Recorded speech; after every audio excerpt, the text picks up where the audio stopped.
মগের মুল্লুক হোটেল নাম দেওয়ার পরে আমার সেমনি লোক আসা ধরলো এবং খাবারের টেস্ট নেওয়া ধরলো, নেওয়ার পরে থেকে আস্তে আস্তে প্রসার হতে লাগে। তারপরে ছোট এই দোকানটা দিই, তারপরে পাশে এটা করি। এরপরে আমার পিছনে যে নেক্সট একটা হোটেল আছে, ওটা আপনার 60 থেকে 70 জন লোক বসা যাবে একবারে, সেটা উদ্বোধন করবো আর 1 সপ্তাহ পর।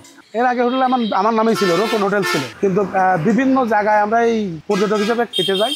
খেতে গেলে এরা হচ্ছে খাওয়ার পরে এবং আগে আর একটা দাম হয়ে যায়। এই জন্য আমার এই মগের মুল্লুক হোটেলের সাথে এই নামেরটা হোটেলে মেলে। বিভিন্ন জায়গায় রেট নেই, চার্জ নেই, কিন্তু খাওয়ার পরে একদম, খাওয়ার পরে একদম। হোটেল আলাদা এখন বর্তমান মগের মুল্লুক পেয়ে নিয়েছে, কারণ এর আগে যেহেতু মগ জাতি উঠে গিয়েছে, ব্যবহারটা কিন্তু বাংলাদেশে রয়ে গেছে। তাই এটাকে আমি আমার লাইফে সুন্দর করে মগের মুল্লুক অতিথি আপ্যায়ন করার জন্য আমার এই নামটা দিই। মগের মুল্লুক যখন অ্যাট ফার্স্ট আমরা নাম শুনলাম বা ফেসবুকে দেখতে পেলাম, প্রথম টেস্ট করার জন্য আসি কয়েকজন বন্ধু মিলে। আসার পরে তো দেখলাম যে হান্ডি মাংস, হান্ডি বিফ যেটা আছে সেই রকম মাপের একটা স্বাদ এবং ইয়েটা এবং রেটটা যেটা একদম রিজনেবল রেট। এক কথা খাবারের জন্য যারা ভালোবাসে তাদেরকে মগের মুল্লুকে আসতেই হবে। মগের মুল্লুক হিসাবে নামটা যখন এখানে দিচ্ছি, এখানে আপনার শুরু থেকেই বিভিন্ন লোকজন আসা এবং যাওয়া, এটা সবচেয়ে বেশি স্বাদ লেগেছে। এই আলাদাভাবে রেসিপির ভিতরে দেওয়া শুধু আপনার বাদামটা দেওয়া আছে আর ডাউলের পরিমাণ একটু বাড়াই দেওয়া, কারণ খিচুড়ি যদি খেতে হয় ডাউলের পরিমাণ বাড়াতে হবে, তা নাহলে খিচুড়ি ভালো হবে না। আগে হান্ডি বিফ ছিল না, সেটা আমি পরে অ্যাড দিচ্ছি। আগে ছিল আমার লুচি আলুর দম আর হালিম নিয়ারি, এগুলো বন্ধ করে ফেলেছি। মানে এটাই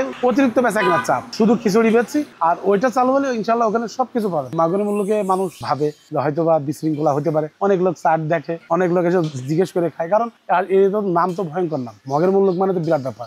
আমাকে ডেকে নিয়ে এসে কি সিন্ডিকেট করবে না পকেটের থেকে খেয়ে কেড়ে নেবে, এটা ব্যাপার আছে। কিন্তু না, এখানে অতিথি আপ্যায়ন আপনার অসন্তুষ্ট করে মগের মুল্লুক কখনো ব্যবসা করবে না। খাবারটা মানুষের কাছে ভালো লাগে, প্লাস মানুষের যে ধারণ ক্ষমতা, বিভিন্ন ক্যাটাগরি বিভিন্ন মানুষ মগের মুল্লুক পাইছি, আমরা বিল দিব না, এটা একটা মজা। তো সেই ক্ষেত্রে মগের মুল্লুক আসলে আল্লাহ পাকের রহমতে খুবই ভালো হয়েছে। চাকরি এই জিনিসটা আমার পছন্দ না, কি করতে শুনবেন, চাকরিতে একটা ফিক্সড বেতন আছে। বেকারত্ব যারা আছে, যে কোনো ব্যবসায়িক, ছোট ব্যবসায়িক, আমার থেকে ফুটপাতে যারা আমি করে উঠে আসছি, খাস বাংলায় কারো ফাঁকি দিবেন না, বরকত দেওয়ার মালিক আল্লাহ, আপনি সফলতা হবেই। মগের মুল্লুকের নাম যা আছে তার বিপরীতই আমার করতে হবে। কাস্টমার সার্ভিস একের, কাস্টমার এসে মগের মুল্লুকে যা করবে তাই এটা পারবে। এটা হচ্ছে কাস্টমারের মগের মুল্লুক। খাবে দাবে মাস্তি করবে, ইনশাল্লাহ ভালো খাবার হলে রিপিট আবার আসবে। হোটেল দেওয়ার আগে আমি ফুটপাতে পেঁয়াজি সিঙ্গাড়া বেচতাম। ছোটবেলা থেকে এই কাজের পরে আমার আসক্ত, এই কাজের পরে আমি ছিলাম।